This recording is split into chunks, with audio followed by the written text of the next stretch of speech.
What is your one of your successors, Dean Blandino, doing today? Is he taking angry calls from Atlanta and the Giants, who, even though they won, got a DPI called on them that I'm still shaking my head over how that got called? Mike? Angry from Atlanta. The anger is not nearly as bad from a team that wins, and so I would put that back in the category of question. But there's going to be a lot of heat that comes from the play in Seattle, and really he should expect that because it was not one of the toughest ones that has to be called. I mean, and I do think sometimes you get angles where you can't see things. I don't think that's the case here, and to me it was early enough, and you talk about, an arm being pinned down. I think the fact is that the chairman of the competition committee, Rich McKay, who is obviously from Atlanta, yep. I think the discussion is going to start really quickly on making pass interference reviewable in replay. And I'm to the point where I think it should be. I mean, you can't have these types of big plays and have them not reviewable. I get the fact that there's judgment, and if it's close, then you leave it the way it is. But you're reviewing illegal touches of passes, which lead basically just to a loss of down, not even a yardage thing. So, you've got a pass interference call of 66 yards. I think it was against Detroit that turned out to be an incorrect call. At least that's what I heard. 66 yards worth of penalties. The play at the end of the game in Seattle, the CFL does it.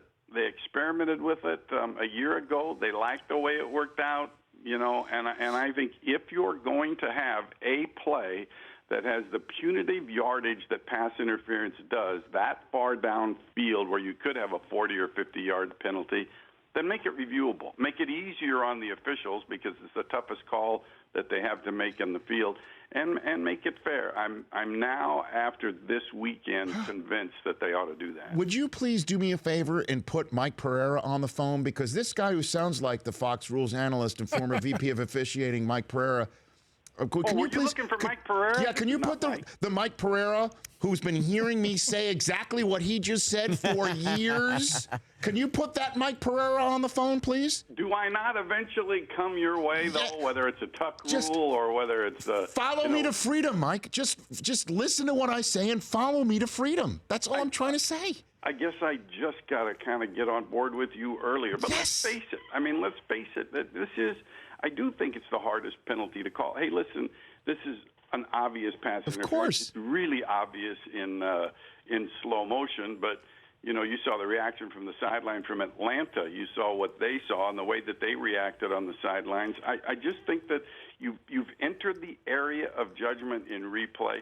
You got to make it a challenge situation unless it's inside of 2 minutes, and then the replay guy can take over. Might you create some more challenges? Yeah, you might create some more challenges, and I'm not necessarily a fan of that.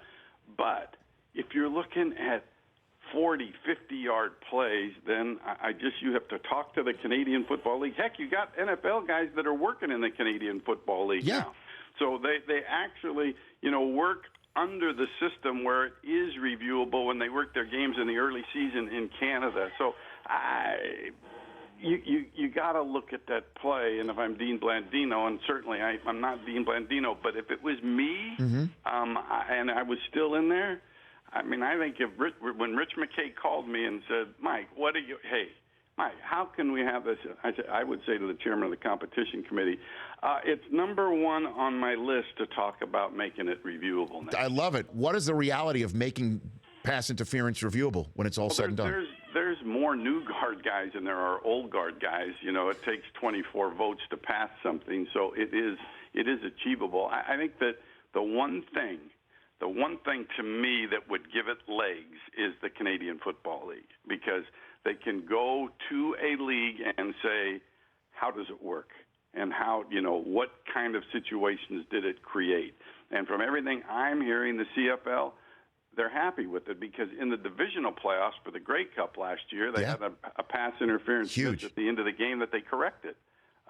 So I just think that if at least my feeling is either you make it reviewable or you make it a maximum 15-yard penalty one way or the other, because it's too risky right now, and there's too many yards when it comes to, is it or isn't it called?